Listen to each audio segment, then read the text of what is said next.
नमस्कार, मैं अमित कुमार आप सभी का स्वागत करता हूं मां नेतवा नेट जेआरएफ चैनल पर। साथियों, आज की वीडियो में हम बात करेंगे बहुत बड़ी खुशखबरी की। ये खुशखबरी है एससी, एसटी और ओबीसी छात्रों के लिए। साथियों, एक बात को मैं शुरुआत में स्पष्ट कर देना चाहता हूं कि मैं खुद जनरल कैटेगरी से बिलोंग करता हूं। हो सकता है कि इस न्यूज से जनरल कैटेगरी वाले को कुछ बुरा लगे, लेकिन मुझे लग रहा है कि ये बहुत बड़ी खुशखबरी है। सबका अपना अपना ओपिनियन होता है। मैं खुद जनरल कैटेगरी से जेआरएफ निकाला हूं, दिल्ली विश्वविद्यालय में एडमिशन मेरा जो हुआ है सब जनरल कैटेगरी से। अभी मैं पीएचडी कर रहा हूं, रिसर्च स्कॉलर हूं।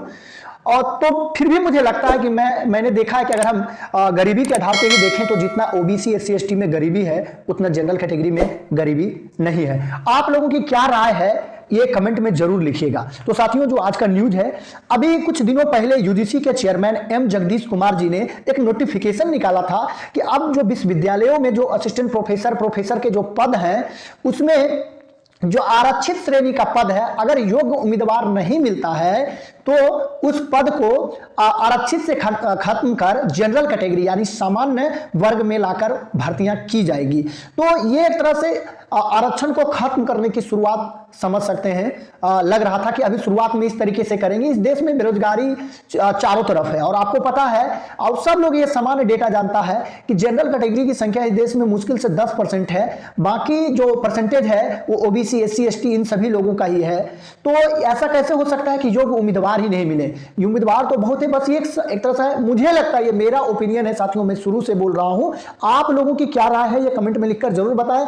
हम सभी की ओपिनियन को आदर देते हैं, सम्मान देते हैं, सबका अपना अपना पॉइंट ऑफ व्यू होता है साथियों।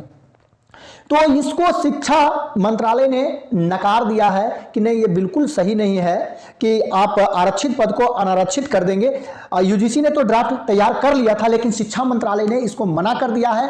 जैसे पहले की व्यवस्था थी वैसे ही चलेगा, जो आरक्षण मिल रहा था वो मिलता ही रहेगा। तो ये बहुत बड़ी खुशखबरी है साथियों। इस तरीके से अगर शुरुआत में ही अगर लोग नहीं बोलेंगे तो धीरे धीरे, और सबसे बड़ी बात कहना चाहता हूं कि जनरल कैटेगरी को भी आर्थिक आधार पर ईडब्ल्यूएस का आरक्षण मिल रहा है। अगर आज आप साथ नहीं देंगे तो हो सकता है कि ये ईडब्ल्यूएस आरक्षण आपका भी खत्म हो जाएगा साथियों।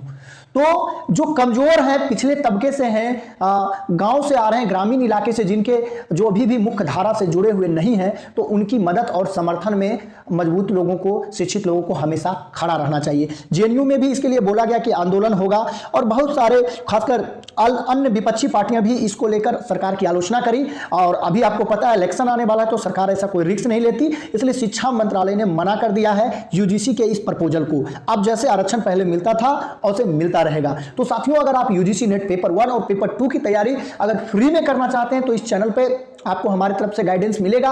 हमारे पास पिछले 6-7 सालों का अनुभव है और हम चाहते हैं कि जो हमारा एक्सपीरियंस है आपको वो मिले और कम मेहनत में और कम समय में और कम संसाधन के साथ आप नेट जेआरएफ क्रैक करने में सक्षम हो। यही हमारी कामना है, यही हमारा उद्देश्य है इस चैनल के माध्यम से। तो चैनल को जरूर सब्सक्राइब करें। जितना ज्यादा सब्सक्राइब करेंगे, कमेंट करेंगे अपने ओपिनियन, हमारा मनोबल उतना बढ़ेगा और आपको ज्यादा से ज्यादा कंटेंट इस चैनल पर देखने को मिलेंगे। तो साथियों, आज की वीडियो में बस इतना ही। वीडियो देखने के लिए बहुत बहुत धन्यवाद।